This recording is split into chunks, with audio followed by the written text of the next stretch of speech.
presentation and a keynote to boot. Again, thank you to everybody who's online. Hello, you're here in my little screen here. So lovely to see you. Thank you to everybody who's here in person still. It's been a lively 3 days. But now, as I just said, it is time for our final keynote presentation, one a lot of people have already been talking about, although I have been told by Olga that not to name the title since it's been mysteriously changed. So let me tell you a little bit about Olga. Dr. Olga Petrovskaya is an assistant professor at the University of Victoria School of Nursing in British Columbia, Canada. She is an active and longstanding member of the International Philosophy of Nursing Society. And in 2021, she was elected to serve as the IPON's vice chair.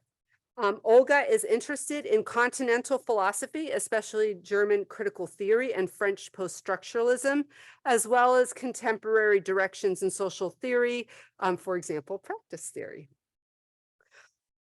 Excuse me, in 2014, she won the first prize in the journal Nursing Philosophy's excuse me, graduate student writing contest for her article, quote, "Is there nursing phenomenology after Paley?" Unquote.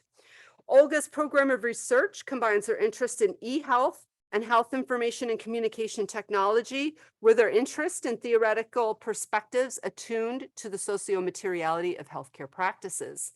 She's currently funded from this agency called SSHRC. There you go. And which is prestigious. So it's the equivalent of NIH or AHRQ or NSF funding here in America. So good stuff. She's being funded to study the socio-political context of eHealth technology, such as electronic patient portals in Canada. So, I mean, being funded to do this kind of really intersectional work between philosophy and practice, it's awesome. Olga has published over 20 articles in peer-reviewed journals and 4 book chapters. Her work has appeared in Nursing Philosophy, BMJ Open, Artificial Intelligence, Journal of Medical Informatics Research. These are top journals in the health informatics field. She teaches undergraduate and graduate courses and especially enjoys teaching courses and seminars on nursing knowledge and diverse theoretical perspectives in the discipline of nursing. Her goal is to help students understand and appreciate the world of nursing philosophy and its relevance for nursing and healthcare practices. Her first book is in press and is called Nursing Theory, Postmodernism, Post-Structuralism, and Foucault. It is in the dissertation from which this book stems that Olga and I met. She found one of my 2015 articles in a lit review with the title, "A Practice Theory Approach to Understanding the Interdependency of Nursing Practice in the Environment," that was co-written with Martha Feldman, our first keynote of this conference. What I did not realize at the time was that there was a practice theory in nursing that used the term practice theory, which contrasts with the practice theory we were speaking to and using in this paper. And so it was really cool because it turned out to be this like fascinating misalignment that brought us together, and really the rest is history. So okay, we've been talking and thinking and co-presenting together even ever since. And indeed, she's become a part of Martha's practice theory reading group, and I was privileged to be able to read an advanced copy of her book, which constitutes, and this is so important, the first systematic attempt to bring together the vast field of postmodern and post-structuralist nursing literature from the late 1980s through the first decade of 2000. So this is going to be mandatory reading for us all. This and all of Olga's work is highly original in scope and depth, and she's, well, she's always blown me away with her attention to detail and the rigor in her arguments and thinking. I'm very happy to call her a friend, and I can't wait to hear what she will make visible to us in this final presentation of the conference, which per Olga's instructions is to be left untitled. So please help me welcome Olga up to the podium.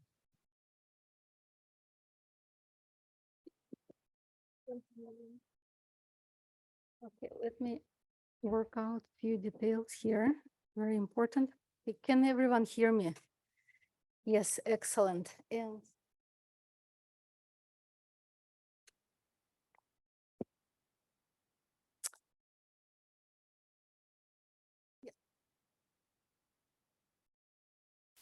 excellent.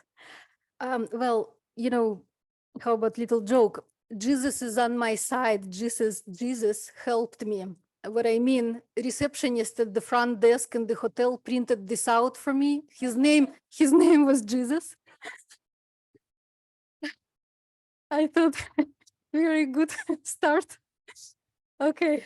So it's hi everyone. My great pleasure to be here. That's me. I would like to talk about humanism, theoretical anti-humanism, and post-humanism, or more accurately about philosophical and theoretical movements and ideas advocating or exemplifying these contrasting perspectives. For the most part, I use the terms philosophy and theory interchangeably, mostly following conventions for how specific thinkers on movements are classified in the literature that I will be citing. I set modest, I call it very modest goal for this presentation. Actually, I think there are two goals. And the second goal, I just pinpointed it today. It has been percolating, but I finally realized what is it that I am doing. My first goal, I will be walking you through, there is a post-humanist scholarship happening outside of nursing, happening in nursing, as this conference demonstrated. I am curious. I wanted to see who is this human, the notion of human and the Western humanistic tradition. I wanted to trace it historically to understand what is the humanism in the Western philosophical tradition that post-humanists are very unhappy about. So I will be walking you through my exploration path. That's the first goal. And second is the question that has been on my mind for a long time, maybe even starting or manifesting in that paper that Miriam mentioned, Is There Nursing Phenomenology After Paley, where I has always been for a long time now interested in how philosophy is taken and transformed or translated into a qualitative research methodology. I think that's what happens in practice disciplines, in education, in nursing, that we take philosophical ideas, we claim philosophical underpinnings. Then when this is converted into qualitative research, which is, I think, a great step to do, that's what enriches scholarship. It helps with attracting funding for empirical research. It makes the work sophisticated in best instances. And so this is an important question, how philosophy is translated into a research methodology. So the question that was so interesting for me, what will happen with post-human scholarship? How is post-human philosophy that I find has many great ideas? How, when it's taken beyond a genre of manifesto, the next step will be to take it into empirical research. That's what happens in the discipline of nursing, looking historically. I'm interested to see robust research underpinned by good understanding of post-human philosophy. So that's another kind of underlying question that animates lots of what I'm going to say.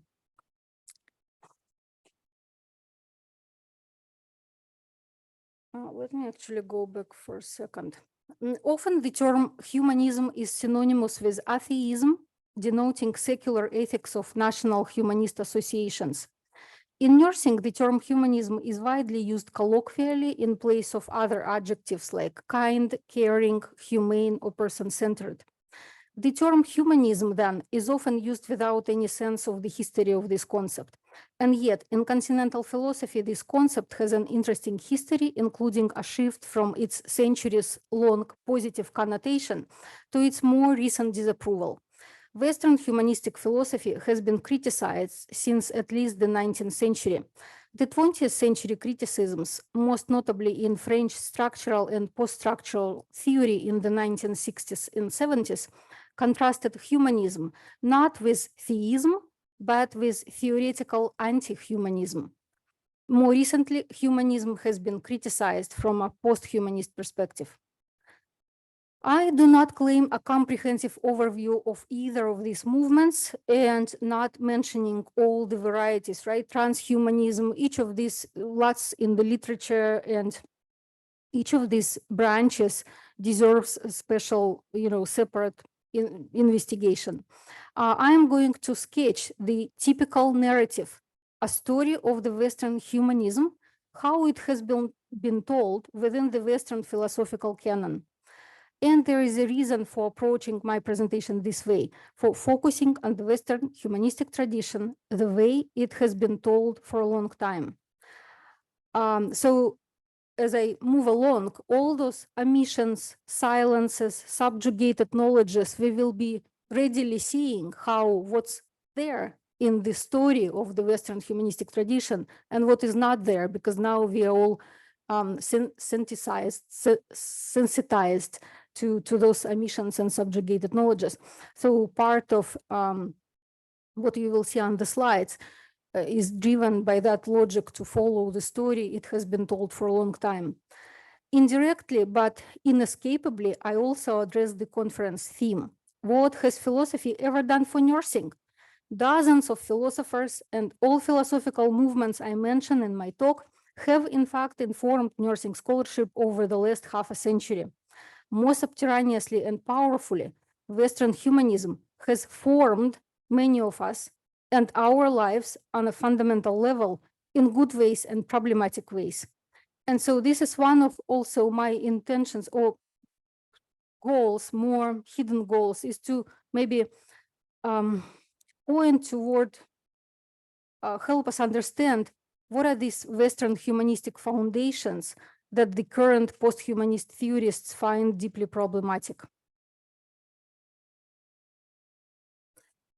Climate change, extraction capitalism leading to the extermination of the planet, ongoing colonization of indigenous peoples, corporate greed, profit-driven health systems where people are handled as numbers or a disposable resource, breathtaking technological advances in healthcare, hand in hand with widening and appalling health inequities, police and state brutality borne disproportionately by the people of color and other marginalized communities.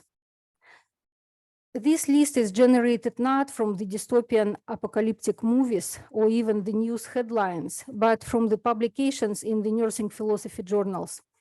Nurses' concern about these injustices is often expressed with the concurrent realization that familiar conceptual tools and philosophical perspectives, both nursing and non-nursing, thus far grounding the nursing discipline and the profession, are inadequate to comprehend and change these, our frightening and unjust realities. More and more in the context of these discussions, nurse authors turn to philosophical and theoretical perspectives, contrasting and severing ties with traditional humanist beliefs. Most notably, in the last 2 years or so, the Nursing Philosophy Journal published several articles discussing or citing post-humanism.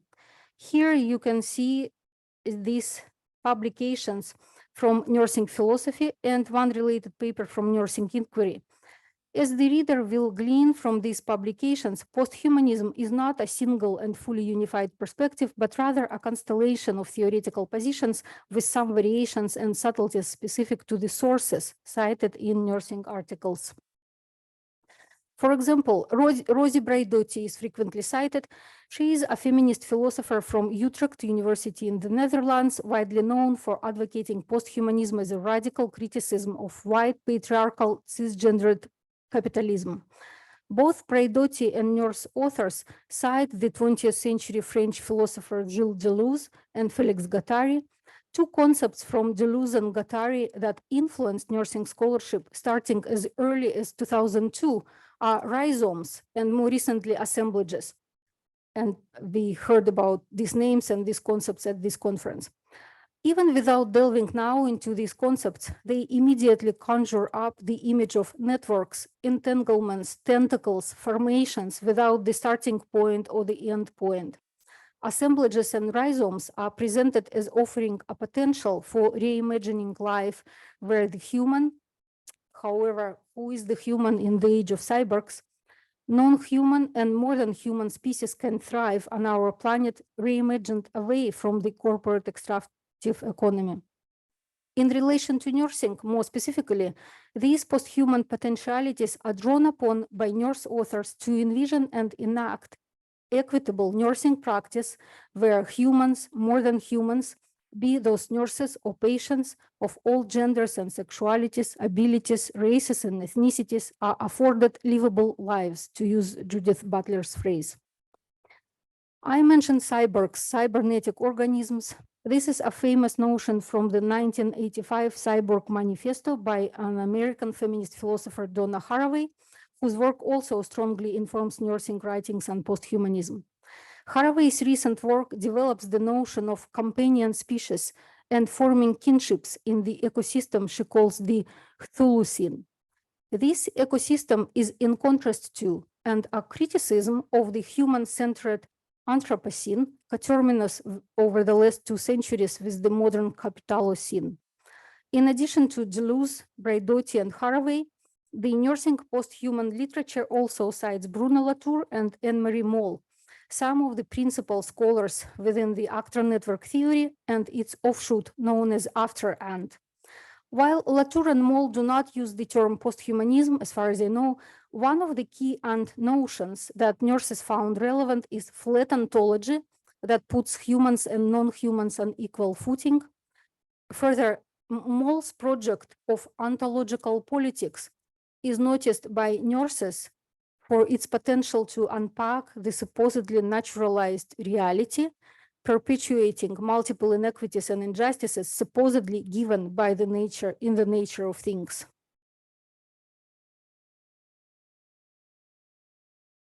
So far, discussing posthumanism, I have been circling around its most obvious meaning captured in the word itself, posthumanism.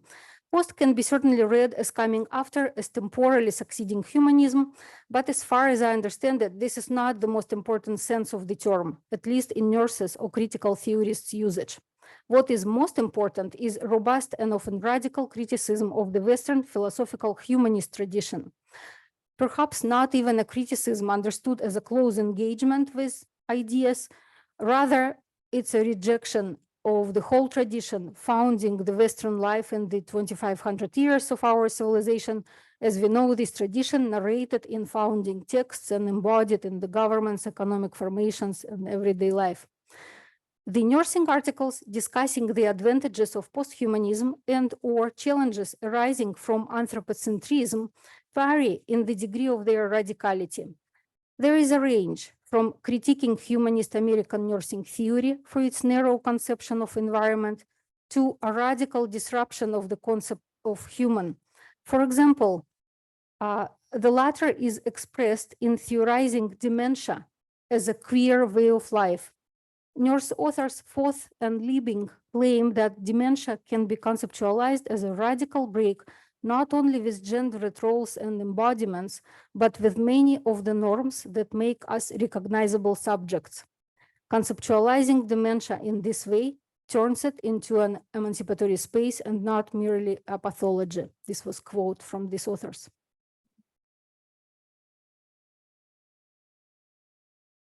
I have set this growing body of nursing post-human scholarship as a starting point. As promised, I will sketch the key moments and figures of the Western humanistic tradition. One of the goals is to show a much wider reach of the humanist legacy than perhaps we recognize.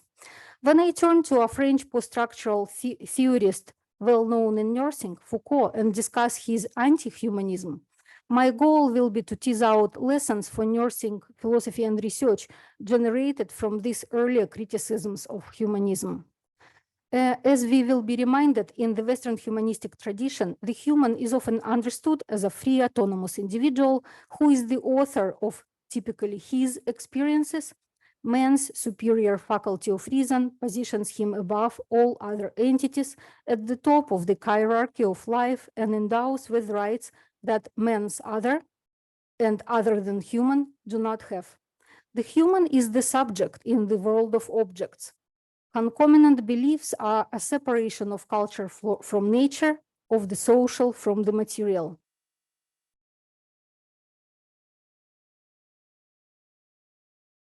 The literature I reviewed preparing for this presentation names Cicero as one of the earliest humanists. In fact, the concept of humanism, or a view of life that has the individual as its central focus, is attributed to Cicero. He was a statesman and orator of the late Roman Republic. Cicero was convinced that philosophy can make society better.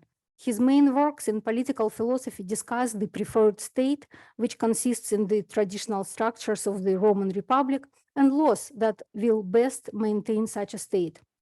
In Cicero's work, the influence of Stoic political thinking is evident in the idea that humans share with gods dominion, not just of the place in which they happen to live, but of the earth and indeed the whole universe.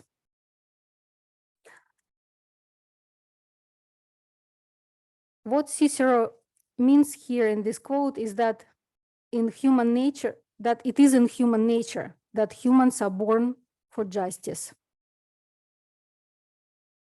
I take it that Cicero's view of human beings as citizens of the world who possess reason and whose common nature is to share justice illustrate his philosophical humanism. The next two slides will be not about humanism, but rather about theism. They're about the Middle Ages and Christianity. But this 1,000-year-long period influenced all subsequent developments. By year 313, during the rule of the Emperor Constantine, Christianity was an accepted religion in the Roman Empire, and from the year 380, it was the official religion throughout the entire Roman Empire.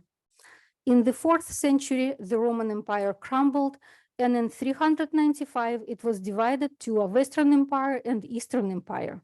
Western Empire had Rome as its center and existed mere 80 years. Eastern Empire, or Byzantium, had Constantinople as its capital, currently Istanbul. Eastern Empire existed more than 1,000 years, up to the mid-15th century, when it was conquered by Turks. On this slide, you can see a mosaic from Hagia Sophia in Constantinople. A magnificent basilica from the Greek Orthodox Christian Church, Hagia Sophia, was commissioned in the year 360. It was burned twice. The third, Hagia Sophia standing today, was completed in 537. Over the centuries, it has been a Christian church, a mosque, and through most of the 20th century, a museum. In the year 529, the Christian church put the lead on Greek philosophy. A 1,000-year period to approximately mid-15th century is known as Middle Ages or Dark Ages. These expressions arose during the Renaissance to convey the inflexibility and gloom of the Europe's night. However, during the Middle Ages, the school system, first universities, and nation states were established. All philosophy was theology. God, rather than the human, was at the center of reflection. Every aspect of man's nature and life were seen through divine light. Although the Greco-Roman culture was divided, it survived through the 3 centuries: the Roman Catholic in the West, the Byzantine in the East, and the Arabic in the South, which all influenced the rebirth of antique culture in northern Italy at the end of the Middle Ages. The Renaissance, the rebirth of the art and culture of antiquity, started in the late 14th century in northern Italy. Once again, everything revolved around man, the term known as Renaissance humanism. In the 15th and 16th centuries, philosophy and science split off from the theology of the church. The Renaissance was the time of an unrivaled development of art, architecture, literature, music, philosophy, science. One manifestation was an interest in the human anatomy. An iconic drawing is Leonardo da Vinci's Vitruvian Man, the study of the proportions of the human body. This is a stylized version of his original drawing.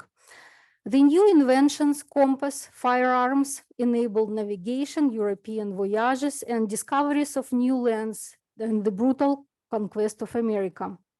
A new scientific method with systematic experiments was gaining popularity. It was believed that man has started to break away from his natural condition and to intervene in and control nature. In these developments, we can see the roots of both boon and peril in our contemporary lives. The Renaissance was also characterized by a new form of religiosity, the development known as the Reformation. The individual's personal relationship to God was now more important than his relationship to the church of an organization, as an organization. The Bible was translated into Hebrew and Greek, from Hebrew and Greek into national languages. The Renaissance humanism was a new way of viewing mankind.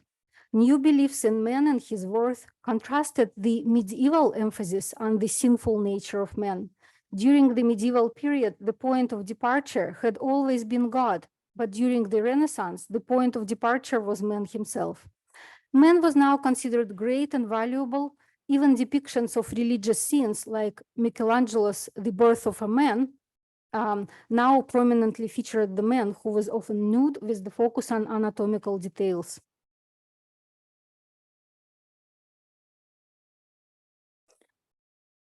Among Renaissance humanists, it was fashionable to learn Greek and study ancient culture.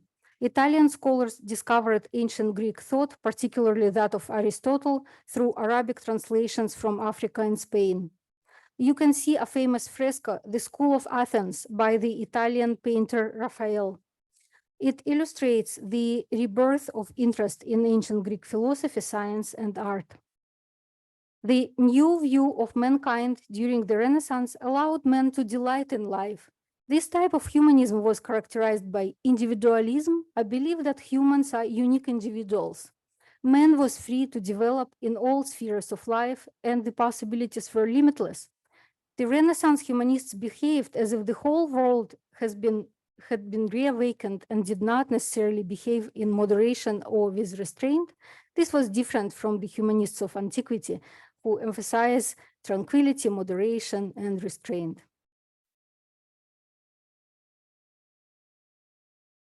The invention of the printing press was important to spread ideas of humanists and undermine the church's authority as the sole disseminator of knowledge. Importantly, already in the 15th century, the study of humanistic subjects was identified as serving a pedagogical goal. One becomes human by reading humanistic texts. This is what separates the human from the beast, a civilized human from a barbarian.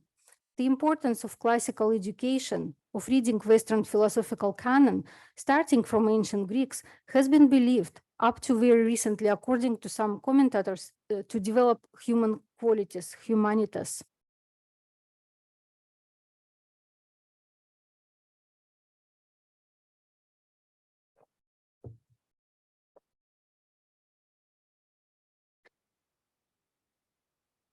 Humanists insisted on the importance of classical literature in providing intellectual discipline, moral standards, and a civilized taste for the elite, an educational approach that reached the contemporary era. Clearly, many of us, with our upbringing in the latter half of the 20th century, are heirs to this idea. As wonderful as it seems, we typically are oblivious, I think, to the entanglement of humanistic education with the notion of human that post-humanists find problematic today. René Descartes was a mathematician, natural philosopher and scientist, and a metaphysician. He is also classified as a French rationalist whose systematic philosophy influenced all subsequent history of ideas. Conception of man as a thinking subject is encapsulated in Descartes' famous expression, cogito ergo sum, I think, therefore I am. He formulated a dualistic view of a human being as consisting of two separately, radically divided, although interacting substances, the material mechanistic body and the immaterial soul or mind. This dichotomy implicitly or explicitly informs our understanding of a human being to this day. The pairings mind-body, spirit-matter subject, object are not neutral.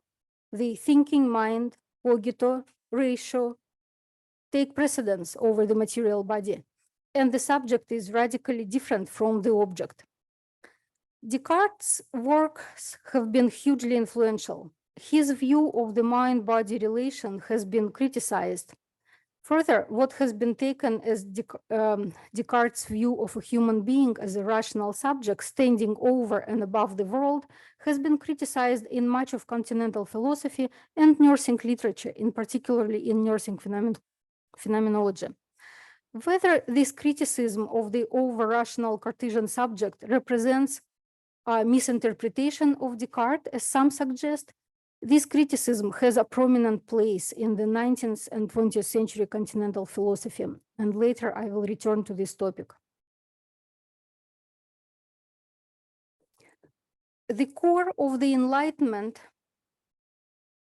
was the aspiration for intellectual progress and the belief in the power of such progress to improve human society and individual lives. The 18th century French philosophers, for example, de Montesquieu, Voltaire, Rousseau, Diderot, were inspired by a more liberal political system in England and its progress in science, especially Newton's physics and empirical philosophy. One manifestation of the French Enlightenment was discontent with the authority of the clergy and the king. This discontent later gave rise to the French Revolution of 1798 that had a motto, Liberté, Égalité, Fraternité, and led to the formulation of the Declaration of Human Rights. As too often happened in the history of humanity, what was meant by human had only man as a point of reference. When a French woman activist and playwright, Olympe de Gouges, wrote a declaration on the rights of women, she was beheaded. The Enlightenment is called the Age of Reason because of the great hopes and optimism attached to man's rationality and ability to acquire knowledge of the world and to use this knowledge for the advancement of mankind. The Enlightenment philosophers sought to establish rational foundations for ethics, moral, and religion. The science of pedagogy was founded during the Enlightenment. Education of people was considered important to lift the humankind from poverty and oppression by fighting ignorance and superstition. It was optimistically believed that once reason and knowledge are widespread, humanity would make great progress. The 18th century German philosopher Immanuel Kant is known for his systematic works in epistemology, ethics, aesthetics, and metaphysics. I would like to focus on his essay and answer to the question, what is enlightenment?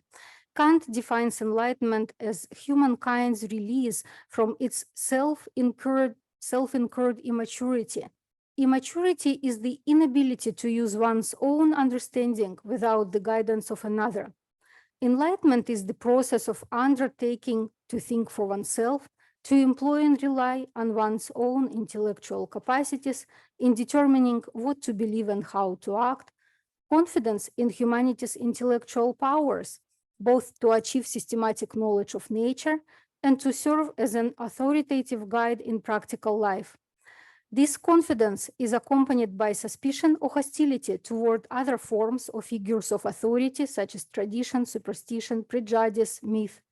Enlightenment philosophy is also in tension with established religion. Enlightenment's belief is that the process of becoming progressively self-directed in thought and action through the awakening of one's intellectual powers leads ultimately to a better, more fulfilled human existence. Romanticism is a cultural epoch comprising poetry, philosophy, art, science, and music in Europe from the end of the 18th to the middle of the 19th centuries. It started in Germany as a reaction to the Enlightenment's rigid emphasis on reason and the mechanistic view of universe. In contrast, Romantics praised individuals' feelings, imagination, experience, which sometimes amounted to the unrestrained ego worship. Often Romantics were young urban men, often university students with a relaxed approach to their studies, who expressed anti-middle class sentiment. The work of art produced during Romanticism conveyed the yearning for something distant and are drawn to night, twilight, old ruins, and the supernatural. Romantics posited the value of human autonomy, Bildung, or self-formation, and free expression of unique personalities. The work of art and aesthetic judgment were seen as paradigmatic expressions of autonomy and as such as splendid models for the cultivation of individual human autonomy. The most characteristic romantic commitment was to the idea that the character of art and beauty and of our engagement with them should shape all aspects of human life.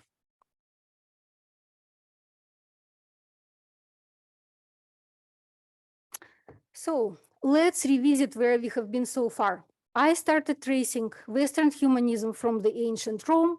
The Middle Ages that followed were characterized by theism rather than humanism. The 15th and 16th centuries saw a rebirth of the culture of antiquity. The Renaissance humanism boldly praised the man as an individual with unlimited possibilities. The sciences and philosophy developed with notable examples of French rationalism, for example, Descartes and British empiricism. The mankind has been asserting its independence from and control over the nature. The 18th century was the optimistic time, the Enlightenment. However, its sole emphasis on reason was challenged by the Romantics, who instead praised the individual's feelings and experiences.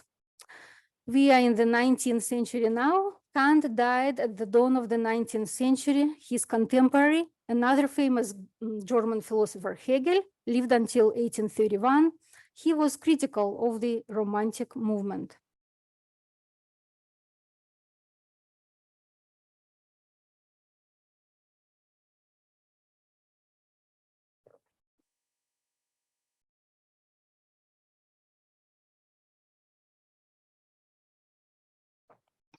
Kant's works mark the beginning of the continental philosophical movement. Publication of Kant's critiques set in motion the 19th, 20th, and 21st century debates on the relationship between the subject and object, or the human being and the world, the extent of human autonomy, the role of human in history, the nature of history, and so on. This and the following slide are a snapshot of the key schools and figures of continental philosophy. Only a small number of philosophers is shown. Other significant figures like Nietzsche, Freud, Bergson, Hannah Arendt, American pragmatists, many others are omitted. These slides are biased toward continental Europe and also a reflection of some typical textbooks describing the history of continental philosophy. So that's certainly, I invite you to look for those omissions and silences, and this can be a fruitful place for Norse philosophers to engage, to explore those other people who are not in the most well-known canon.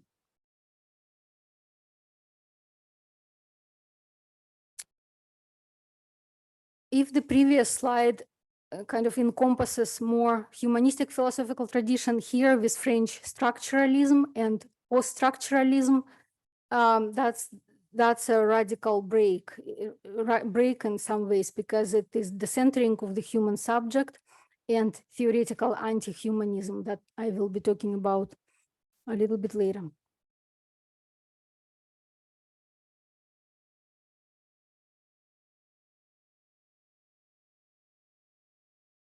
My summary of humanism in continental philosophy that will come on the next slide relies on an excellent book by a contemporary British scholar and activist, Kate Soper. Her book, Humanism and Anti-Humanism, is quite old, published in 1986. I should add, Soper is sympathetic to Marxism and Sartre and Simone de Beauvoir existentialism, and she is highly critical of post-structuralism. While Kate Soper and I do not necessarily see eye to eye on post-structural theory, her analysis is very interesting and helps understand humanistic philosophical currents. I will walk you through these points one by one. Humanist thought is commonly described as anthropocentric. It places man at the center, but there are different ways of doing so. One form of anthropocentrism assumes an opposition between an external objectively existing world on the one hand and human subjects possessed of consciousness on the other. In this view, man is conceived as standing outside the reality that is given to him in consciousness. This standpoint, so proclaims, promotes an instrumental conception of the relations between humanity and the non-human world. Nature exists for man, who by means of an objective knowledge harnesses it in the service of human ends. Number two, the second form might be called an idealist humanism. It argues that the world exists only insofar as it is reflected upon and understood in thought. And since thought is an exclusively human property, the world exists only by virtue of its conceptualization by man. Such idealist anthropocentricity can be given more or less solipsistic formulations. That is, various thinkers attribute the world's existence either to the thought of particular individuals or to a collective or transcendent mind of which the actual minds of men and women and other people are instantiations. Obviously, this is a very superficial gloss on Kant and Hegel. Soper goes into much more detail and confirms that both Kant and Hegel exemplify humanistic philosophy because their concern throughout is with the truth or end of man. It is human purpose and self-realization that is fulfilled in the realization of the absolute idea. Number three, a third form of anthropocentrism, which some attribute to Hegel, but it's arguable these classifications are not fixed. It depends on whether it's early writings by a particular philosopher or late writings, and depends a lot on the interpretations of this work. So this third form can be called dialectical anthropocentrism. According to this conception, the relationship of humanity to nature is to be understood as totality. The world is what it is as a result of its being lived in and transformed by humanity, while humanity in turn acquires its character through its existence and situation in the world. While granting independent existence to the world, such a position also wants to stress the active and creative role of human subjects in its making. This creativity can be understood primarily in terms of the transformative powers of human production and labor, or primarily in terms of the meaning and hence being that human beings bring to their world and reveal it to contain. Dialectical thought, this number three, is committed to anti-essentialism. The totality of subject-object, or humanity and the world, is a historical product, and knowledge of it must likewise be historical and relative. If consciousness is in the world, then there is no transcendent place from which a pure thought can contemplate the world and its own relation to it. So not every humanist thought must rest on an essential appeal to an abstract ahistoric being of humanity. Yet, a concern for the truly human is common to dialectical thinkers. This concern is expressed in terms of realization of species being marks, or as the achievement of a rationality that could understand the world in its total and universal truth in Husserl, or as an authentic living for death, Heidegger, or as the responsibility that derives from total human freedom in Sartre.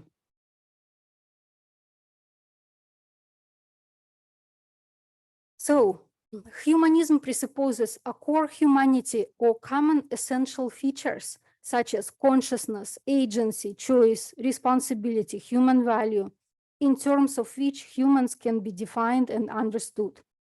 Further, this common being can be perverted or, to use theoretical vocabulary, alienated, reified, losing authenticity. This is a negative and dangerous process for humanists.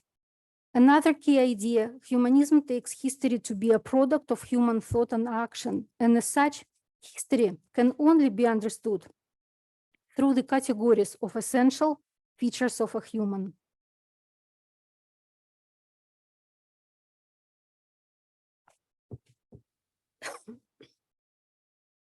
Other characteristics of humanism that became apparent throughout my talk were that throughout much of history, the category of human was reserved for men.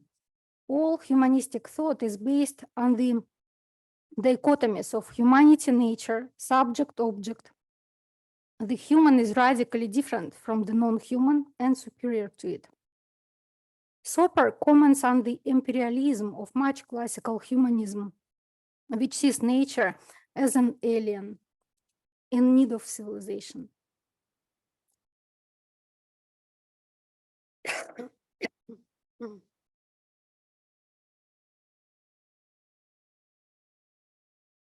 So I have walked you through the currents and thinkers of the Western humanistic tradition to shed light on the category of human. Post-humanism or critical post-humanities take issue with humanism. So on this slide, you can see what critical post-humanists, for example, Rosi Braidotti, what issues they highlight. Thank you.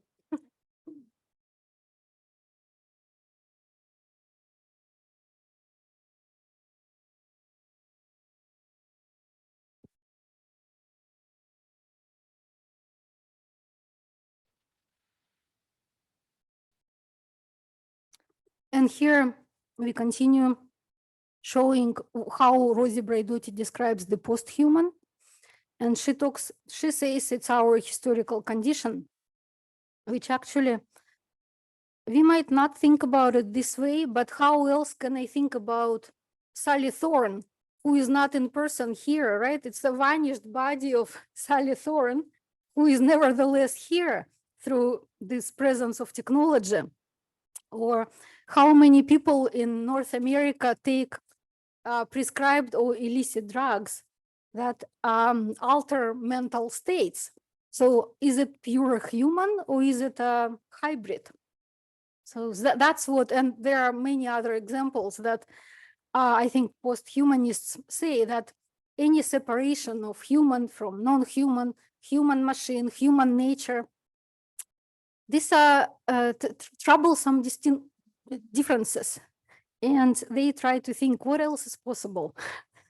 So they say, Rosi Braidotti says, the post-human is a materially embedded multi-layered nomadic entity relating to human and non-human agents. There is technological mediation.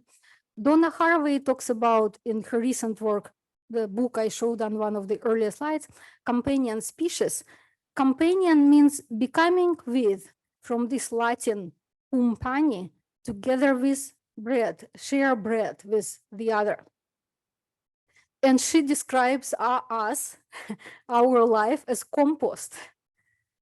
So, and she talks about other than human, more than human, we are not in the world, but of the world. So these are just, again, snapshots of how to understand, how to think about post-human. Reading on the one hand, all the post-human nursing scholarship, reviewing literature from humanities, social sciences that calls itself post-humanist, and thinking about how is it easy for us to grasp these concepts that come out of criticisms of humanistic Western tradition. Is it easy to grasp these theoretical precepts? Are nurses ready to decenter human or humanism? And so in the concluding part of my presentation, I want to turn briefly to a case study of Michel Foucault's theoretical anti-humanism, because in our nursing scholarship, we already have a precedent, if you want. When Post-Structuralism and Foucault, nurses started reading these works and citing these works, it was very difficult for us to read him for what he is as anti-humanism. And I think it's not a good thing. And we might learn something from looking at this example. So that's my book that will be published in the fall that Miriam mentioned. And so my discussion of Foucault's anti-humanism is informed first by the Cambridge Introduction to Michel Foucault by Lisa Downing, as well as my own work in this book. And the observation I point out here is that Foucault has been read in the humanist way, emphasizing the subject, the personal experiences, not able to move away to a different type of analysis in research articles. And that might be become clear on the next slide. So what is anti-humanism of Foucault? He talked about death of man in the 1960s. Foucault was influenced by Nietzsche. They both believed that history happens without human agency. Knowledge and reason do not progress, as for example was believed by the Enlightenment philosophers. They were skeptical of primacy of individual experience and consciousness, or that we are in control of the decisions that we make. The individual does not possess discourse or make discursive meaning. Rather, discursive formations create subject positions that must be occupied by speaking individuals. Important concept was the knowledge-power nexus. Knowledge refers not to the structures of human consciousness or reason, but to regimes of truth, or what each society makes function as true. To the conditions, knowledge refers to the conditions of possibility that govern what is possible to say and think in each moment in history. Similarly, operations of power are detached from human intent. Power is not possessed by individuals. So Foucault is interested not in human intentions, but in effects of their actions. People know what they do. They know why they do what they know why they do what they do. What they don't know is what they're doing does. So that's a paraphrase of Foucault's expression. The notion of the subject is a double-edged sword. One becomes a subject, subjectivation, that desirable state of affairs, only by the virtue of subjection. And also, it's not possible to appeal to any true self. So I think this is gist of what Foucault's anti-humanism amounts to.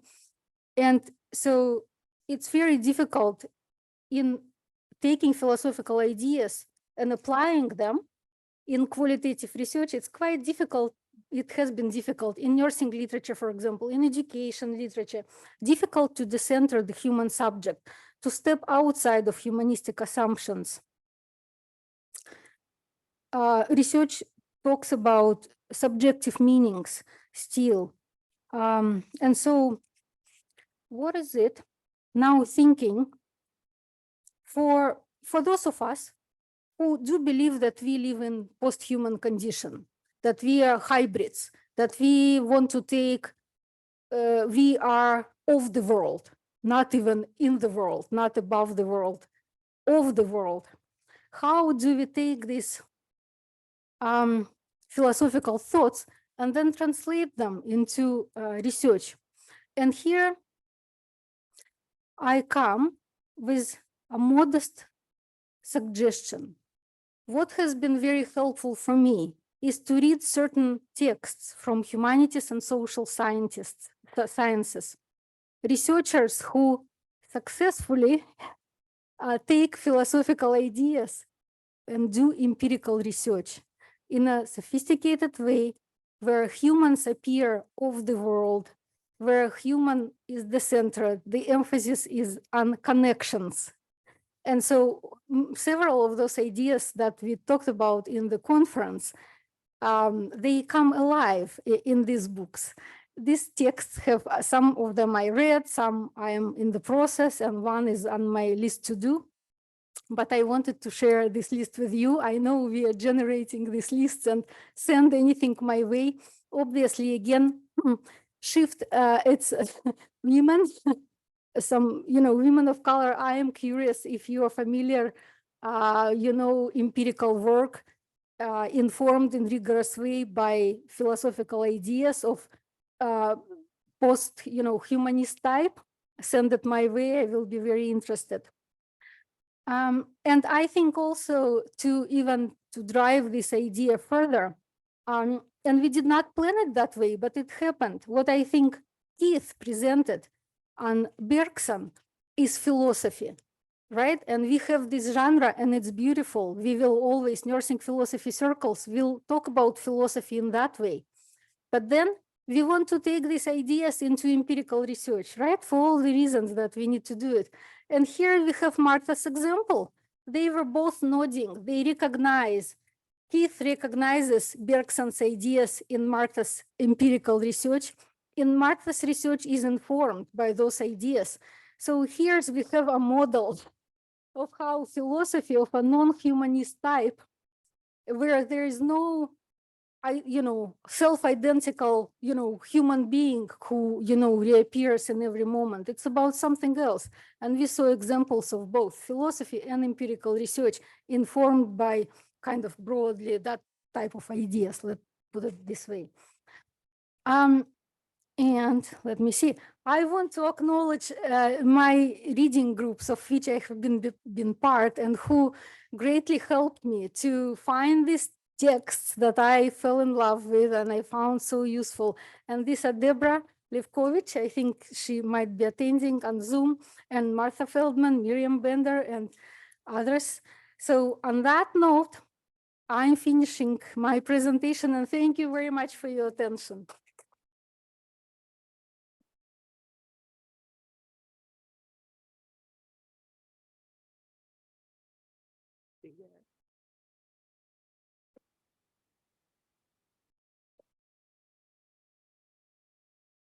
Thank you, Olga. That was amazing. So we have time. We have plenty of time for questions and answers, and we've got lots of people hybriding in, and we've got the microphones here. Once again, for the last time, we need for people online to hear the questions. You do need to come to the mics here, and I'll just kind of go back and forth between in-person and virtual. So would I thought I saw a hand up virtually. Did it go down? Yeah. Did you all get shy?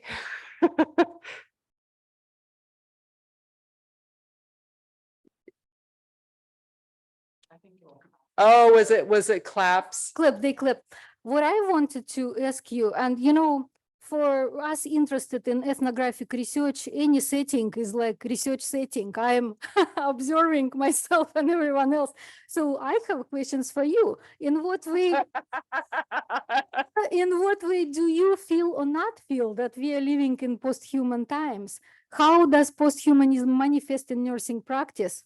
I know how it manifests. Miriam and myself, we presented last year at the IPONS conference, and one of the slides was a patient, very sick patient with many tubes, inserted into the body. What nurses do, they want to lift off the tubes to eliminate the pressure. And it was a rubber glove blown.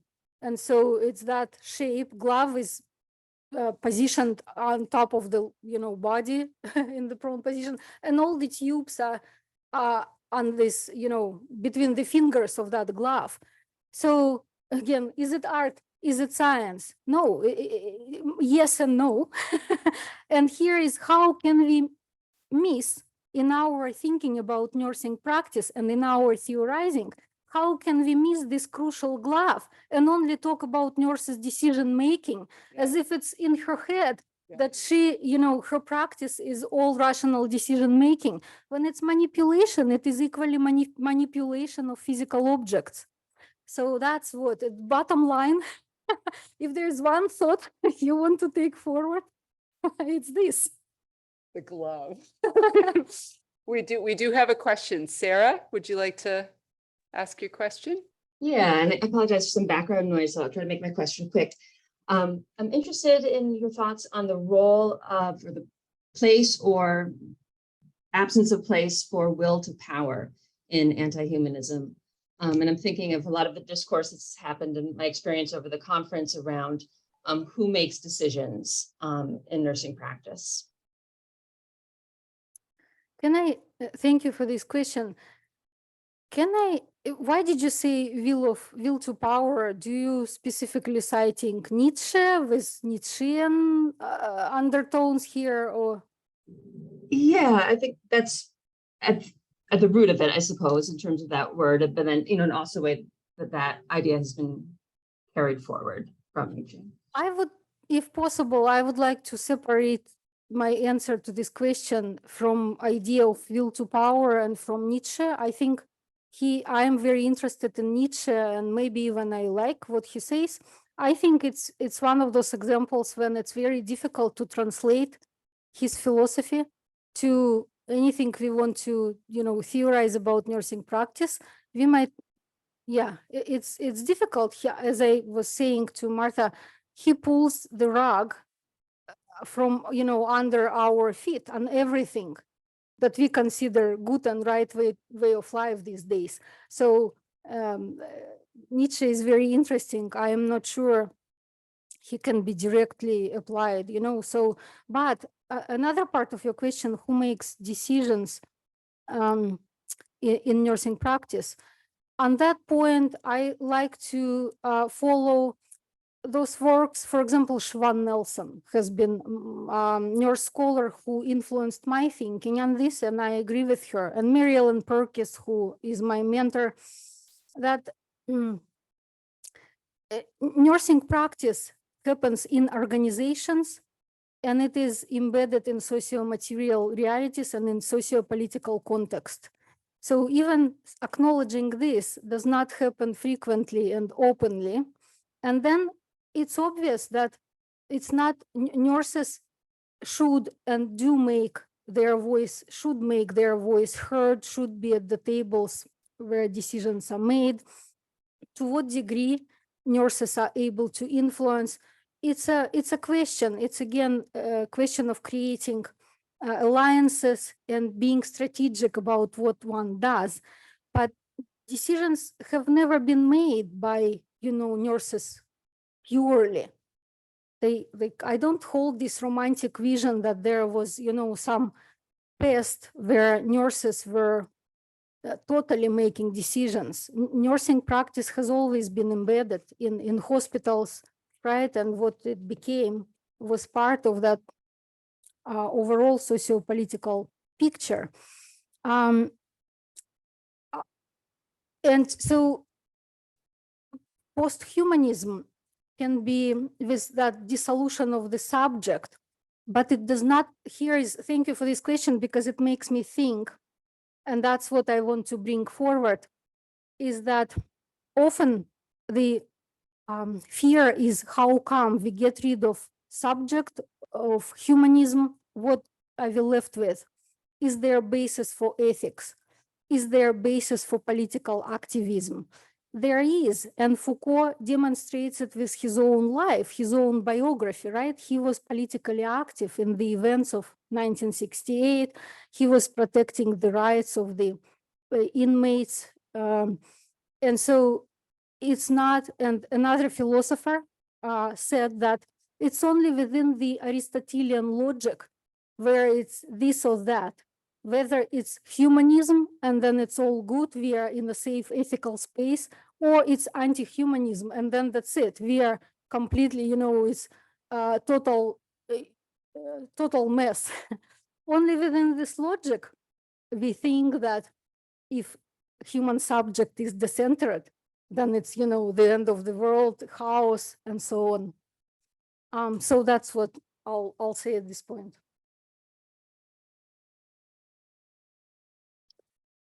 There was a, Peggy has a question that I'm hearing Chloe's going to be able to ask us. Chloe, would you like to ask Peggy's question for her? Of course. Thank you, Miriam, and thank you for your wonderful presentation. This question comes from Peggy Chen, and she asks, she first says she's not where she's at audio. So how do you view humanism and post-humanism given an anti-racist lens. You mentioned, and given the illustrations certainly affirm, that the concept of human as constructed by white men generally assigned anyone who is not white or male as non-human. For people of color, this is an atrocity. Thank you for this question.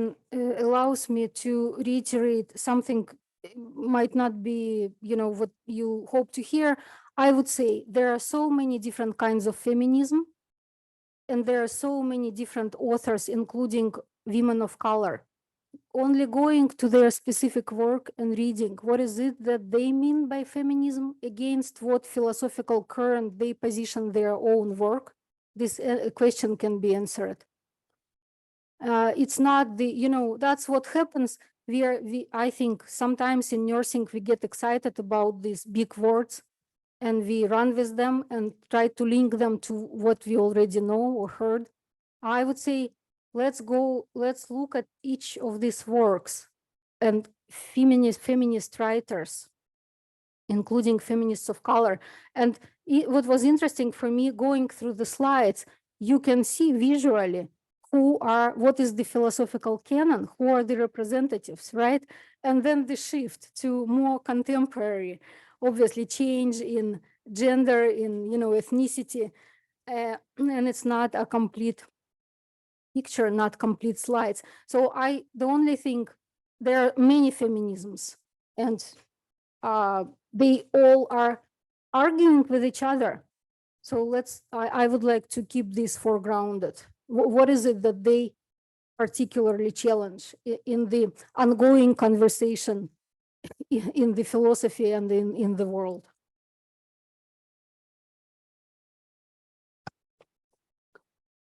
Thank you so much for your talk, and something that you posed to us during.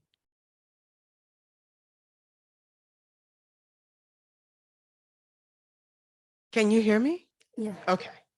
Thank you so much for your talk. And something that that you posed to us during your talk was that we could look for the spaces of silence or silencing in those who were kind of presented as the authors or the thought kind of theorists around humanism.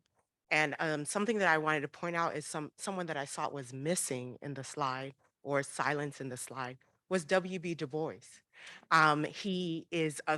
He was writing in the late 1800s about humanism and talking about the very thing that Dr. Chin brought up about how anybody other than a white male was not recognized as human. And so in some ways, I challenge the notion that we should move to post-humanism when even the definition of who is human is not the same. And I think that as we continue to explore these discussion of post-human, in some ways, I wonder, are we moving towards, are superheroes now what we should be considering, what we should all be striving for? Because in post-human, some of the definition is like, not human, more than human. But I think going back to, if we're going to use that term of post-human, we all have to have an understanding of what we mean by human, and including authors such as such as Du Bois and others who are writing at that same time, but were silenced because they were not white males, is very important.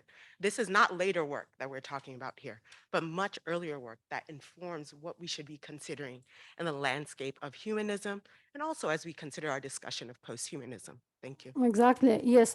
Thank you very much. That's it. That's what, a typical Western text giving introductory level of Western humanistic tradition. That's a snapshot that is shown. And there are many, many, many absent names, those who were critical. And the figure of Vitruvian man is a particular figure that excludes so many others. It's interesting for me so Rosie Braidotti, Donna Haraway are taken up with this notion that I have shown on the slide, compost, companion species So it's interesting to delve more into, to understand. So this is not an argument for pro-post-humanism or against post-humanism. It's to recognize how many authors are there. There are, Rosie Braidotti is very critical of what she calls Silicon Valley post-humanism, where it's, all these technologies, human enhancing technologies will, make miracle and make men live much, much longer and so on, all these enhancement technologies. She obviously is critical of that movement, and she calls for critical post-humanities. So absolutely. So there is a big field for all of us to delve into and to explore, be attentive to specific definitions. And yeah.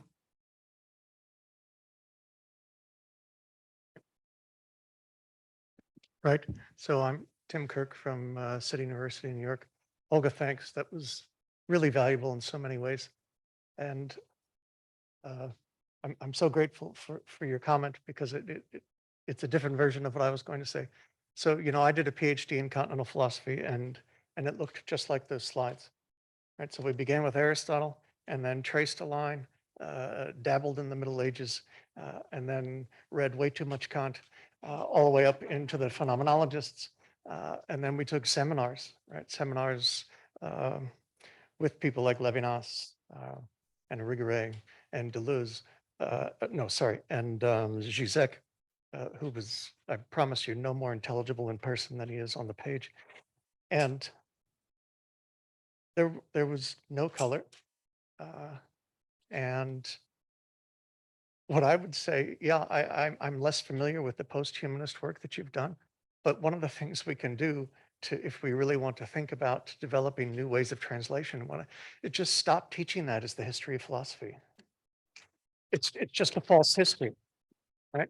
And pair up with folks in intellectual history who are recovering the works of contemporaries of all these folks, and show that there were, many teleologies, many phenomenologies, and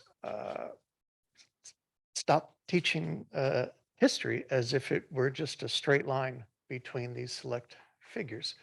And in rethinking what constitutes history and what constitutes the historical impacts on theory, I think the theory will shift. And this idea that you have to be a subject researcher looking at object research subjects will also dissolve, because the very idea itself will begin to seem ridiculous, which it is.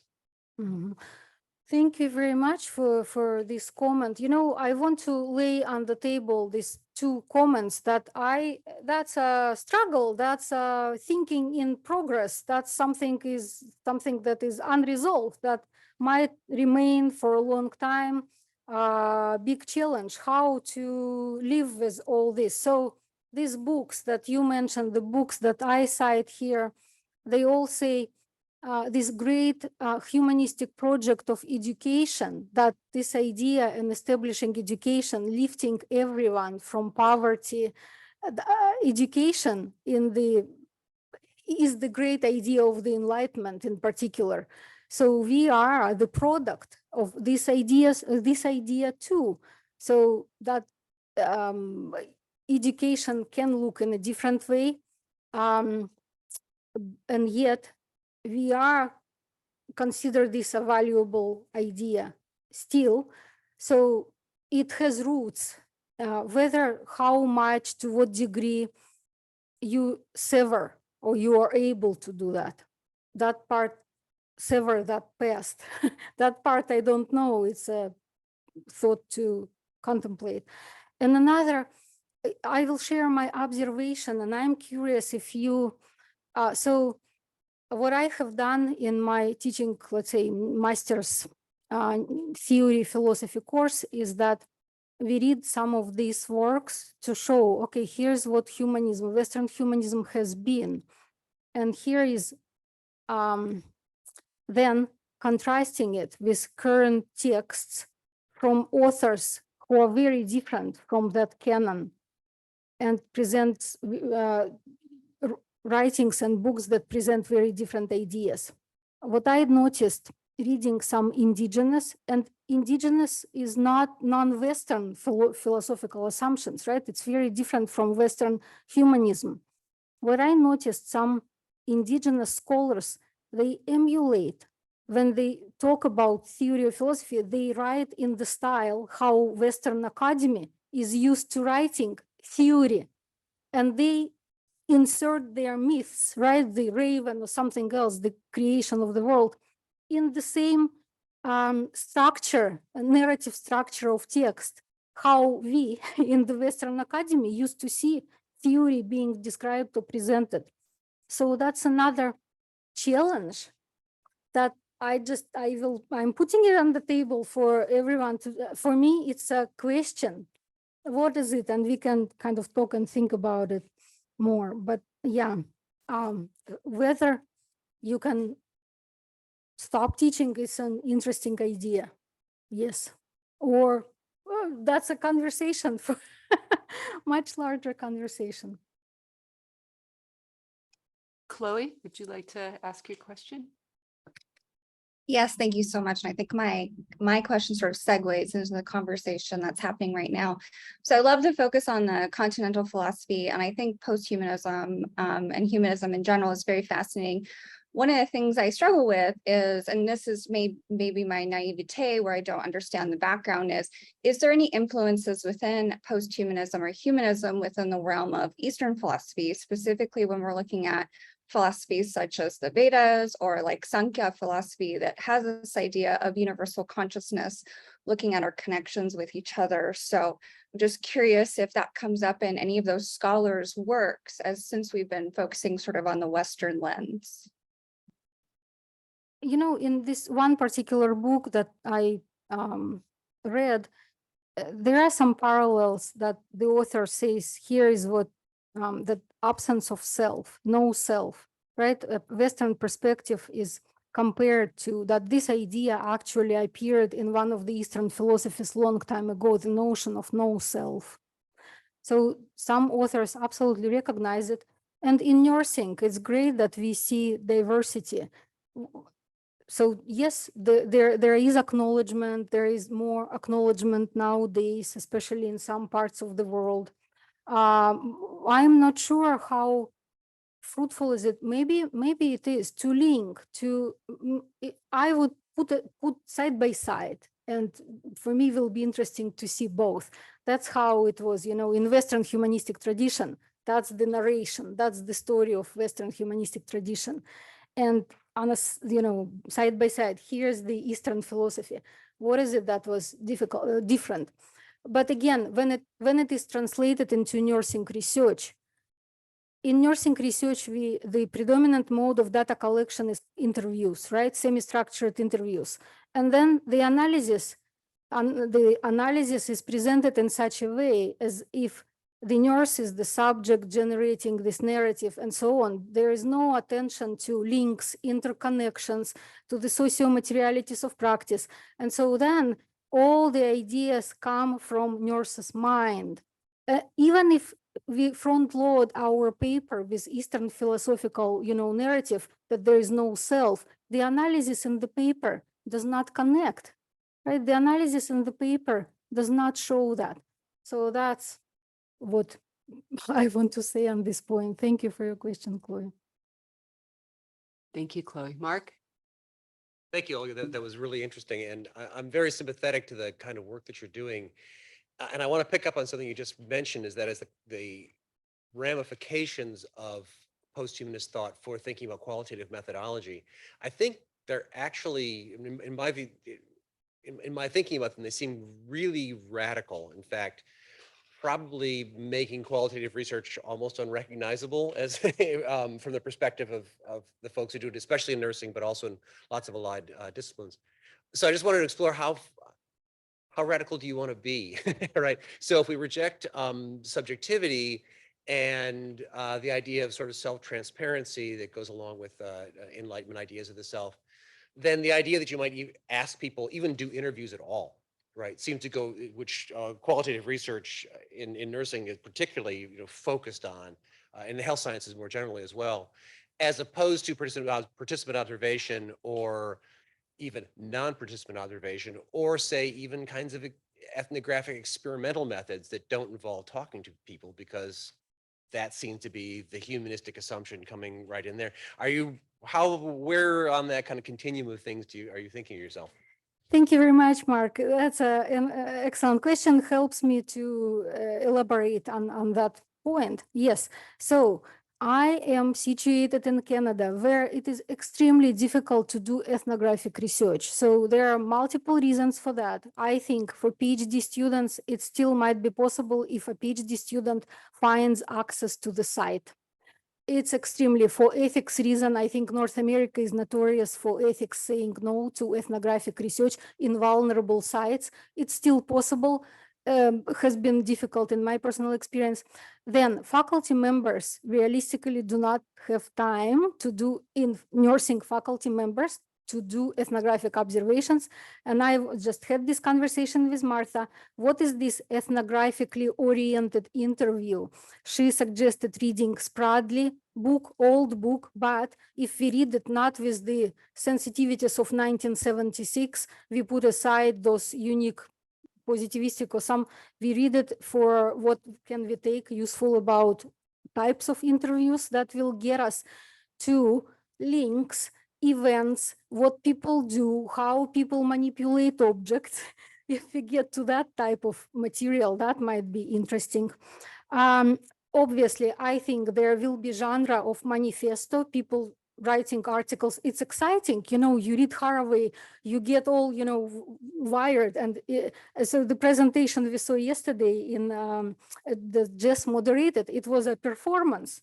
Half, you know, presentation and performance. So there you go. That's another genre of what can be done. You know, art installation or performance.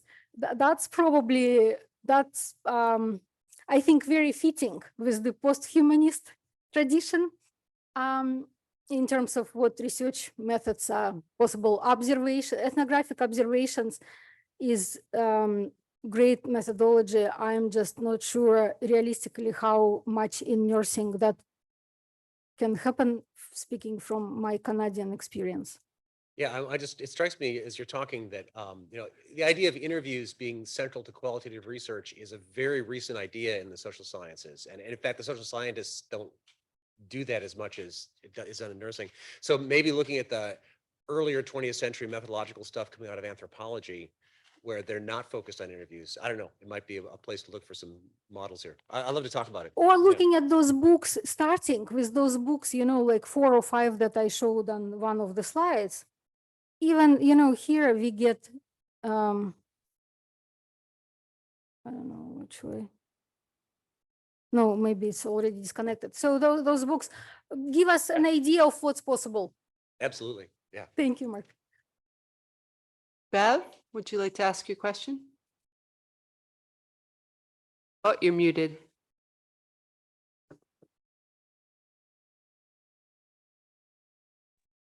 I actually put my hand up for Peggy because, and so it's a little bit out of context right now, but Peggy had said, I so appreciate deeply the contribution of post-humanism in this discourse, but this one little itch comes from thinking about anti-racism, and it just bothers me. And so and then Sally Thorne has a comment. Shall I go ahead and read it? Says, yes, we must understand the political nature of the histories that have been taken up and preserved in our world and discipline, if we are to fully appreciate how those narratives have shaped what we think we know and what our options are now to try to bend our minds away from those strangleholds. Thank you. I just wanted to share those. Thank you very much, Bev. Thank you. And actually, yes, Sally, thank you for this comment. Right, understanding where we came from. I know this is also what the paradox is. This is itself a deep humanistic idea that we become human only by knowing our history. So here's the great paradox. And all our qualitative research methods, they are based on humanistic philosophies. I mean, this is a paradox. What do you do? How probably the question to just constantly, it's not a checkbox that, okay, I resolve this for myself. It's an ongoing question. And to Peggy Chin's, thank you, Peggy, for formulating it in this way, it helps me. I think what is interesting that Rosie Braidotti and Donna Haraway, two the most cited in nursing advocates for post-humanism, these authors are strong anti-racist position, right? Like for Jess and the presenters I went yesterday, this question about the contrast between that type of critical post-humanism and whether it's you know, oblivious to the notion of racism, like this question does not come up. Go ahead, Jane. Yeah.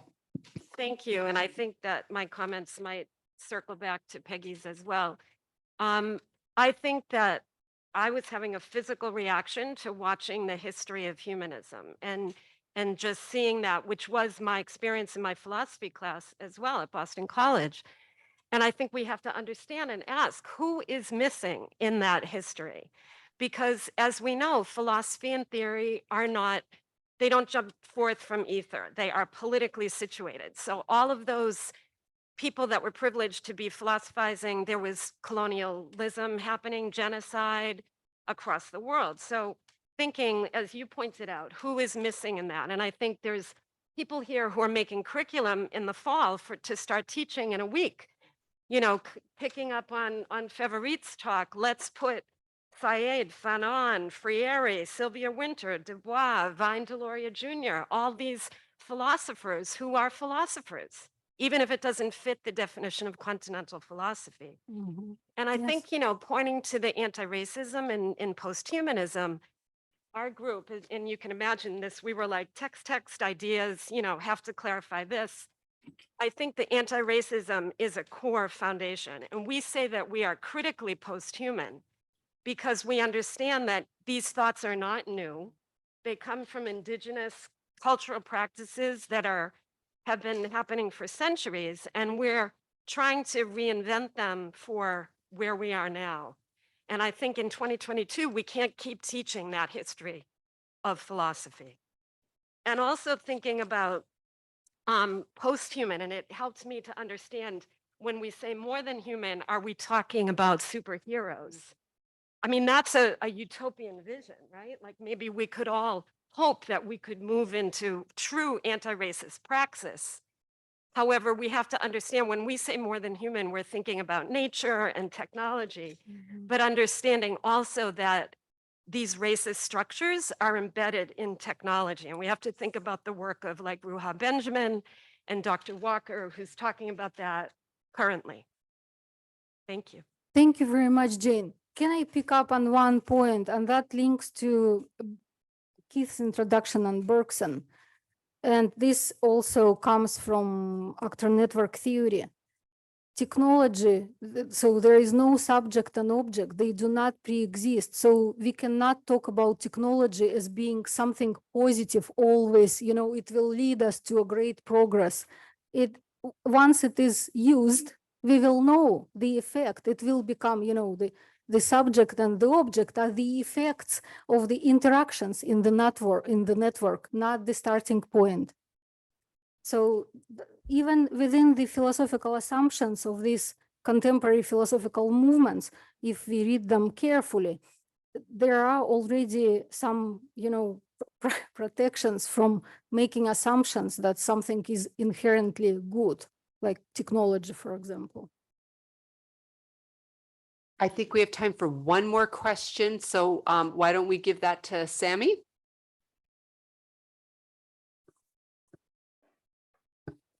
Hello.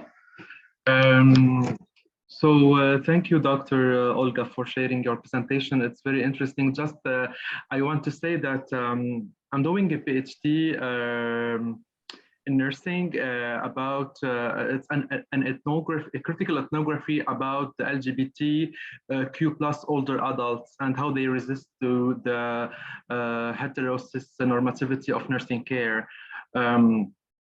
But I want to rebound on the point that you share about ethnography and observation. It was a very interesting point to talk about, because you said that it's very difficult in nursing academics or in nursing world research to do observation on the terrain, but the problem is not also in the nursing. The problem in the subject itself. I had a lot of critiques from a lot of professors who have the conventional idea of ethnography that it should have you cannot do an ethnography without doing an observation.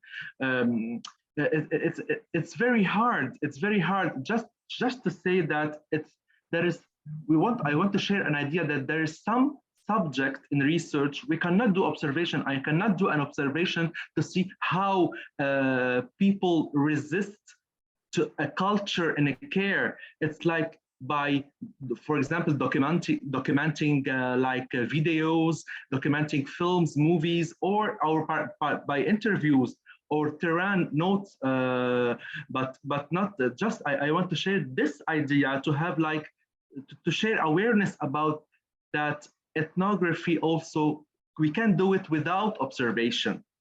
Thank you. Thank you for your point. That's exactly it. I like, and it's again in this contemporary world of the different philosophies we have been talking about, the idea of social sciences that method does not, any research method does not have fixed identity. It's a researcher who uses research method and makes it what it is. Exactly. And that's the difference. Sometimes the difference, if I can point out, reading some social science research studies I found interesting, and we have seen Martha's presentation. Analysis is informed in a robust way by philosophical and theory. But she had only one slide with 3 lines on theory and philosophy. It's in her analysis that we see her philosophical underpinnings. It's not in what she says on the first slide, here is my philosophy, and spends a lot of, place for that. So that something we can, again, reading and looking for the practices, how research is done. Emphasis is on practice, right? Going back to Mark's point, practice comes first, theory comes second from the practice. Same with research methods. Thank you. Comment. Yeah. I didn't even have to ask everybody to just to give you a round of applause for your talk. Thank you so much, Olga. The keynote, this is mine. That's yours. We are at the end of the conference. We have a couple more things to do. Let me go get my computer so I make sure I do all of them.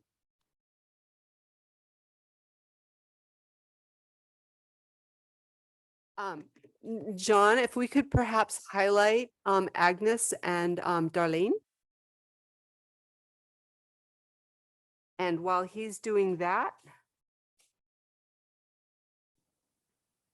okay. So in contradiction to what Janet stated happened at the end of conferences, I am not going to provide a summary because I wouldn't even know where to start. I just want to say that the last 3 days have been absolutely amazing. This conference has been what it is because of you all. So thank you all for coming. Thank you all for submitting your scholarship. Thank you for presenting your scholarship. Thanks for being open and generous about the hybridity of this event. You've put up with a lot of glitches, but we've made it happen. So to speak a little bit to the technologies of that, we have recorded everything, and everything will be available to you. We don't have the bandwidth to do it in a day, so maybe give us the the scope of maybe a couple weeks, 2 or 3 weeks. We will put all the recordings into a space. We think it's going to be a Padlet space. We will send out that URL and password to all registrants, virtual and in person, and they will be available for perpetuity. So we've been asked the questions. Yes, please use it. Use these in your classes. Use these for pedagogy. Use these for teaching. Use them to stop teaching the traditional crap. Right? Teach this stuff instead. So we welcome that and we want that, and that will happen. The virtual conversations on Padlet, they are also there forever. So if you have not had an opportunity to go online and check out some of the really cool stuff and conversations that are going on, it's still there. Your program has the is it a QR or QS code? QR. Okay, it has a QR code. So please do that so the conversation can continue.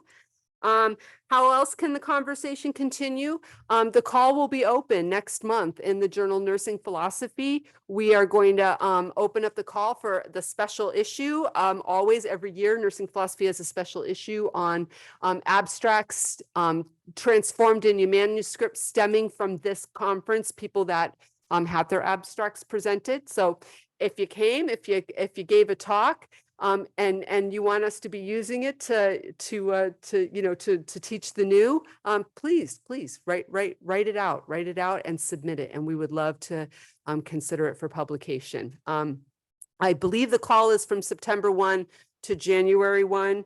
We'll be flexible, but please think about getting those papers into the submission.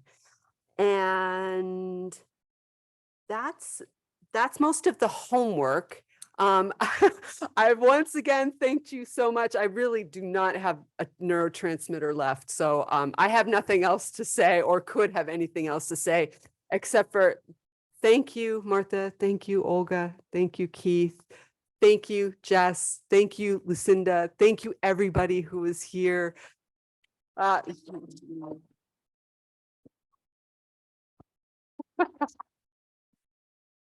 Yeah, note to self, don't organize a conference. But we do have we have an announcement to make, and we have some reflections from the brand new IPONS chair. Why don't we go ahead and start with the announcement of where next year's conference will be? Agnes, we'd love to hear what you have to say. Oh, thank you. I'm just going to share my screen again. And that is just to show you how our conference outside will look like, just to entice you to come to Australia. So yes, we are very excited to tell you that we have the honor of hosting next year's conference. There, what you can see is the Opera House, one of the iconic tourist attractions, and we've got a few more things to entice you into coming to Australia, specifically to Sydney. But most of all, I really want to acknowledge Miriam's work and the whole team. It's been a wonderful conference, and the bar has been set really high, and we are hoping that we will follow through that, and that we'll have a time of networking, a time of delving into philosophy more. Looking at our theme for next year, we've seen consideration with the dynamic world we are living in, and how does nursing philosophy come into the reimagining a world of nursing with the current dynamics. That's what we'll be looking at. And so hopefully you will pack your bags and come to Australia next year in September. And if you cannot come, please join us via Zoom, Zoom, the online platform. It's been really great. Thank you, Miriam. Thank you, Catherine. Thank you, everyone. And yeah, it will be summer this side, and so you enjoy our summer. Thank you. Thank you, Agnes. So Thank yes, you. how exciting, right? Thank you, everyone. Yep, Darlene, why don't I'm gonna- you round us out? That is a daunting task. There is no rounding out. There is no summary. We have experienced, but what I'm going to talk about is experience. Olga can correct me on any philosophical errors I'm going to make with that my mind, my soul, and my body and my spirit are entirely blessed and benefited from the time that I have spent, even virtually, learning from all of you. I am so grateful for that. And Miriam and the planning team, again, I want to say thank you. I know there's been applause, but a heartfelt thank you and a sense of what we are carrying forward for the future. We leave this conference changed. And I hope that with that change, that we will be able to do simple things and to be somewhat different in the worlds that we engage with as nurses and as nurses who engage with philosophy. So that's it for me. Thank you.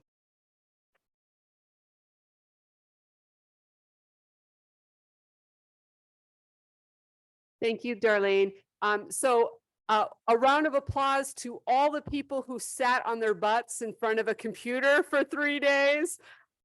Thanks to all of you who sat on chairs and walked all kinds of hallways for the last 2 days. Again, I just really want to stress this conference is a success because you came and showed up. So thank you and see you all in Australia next year.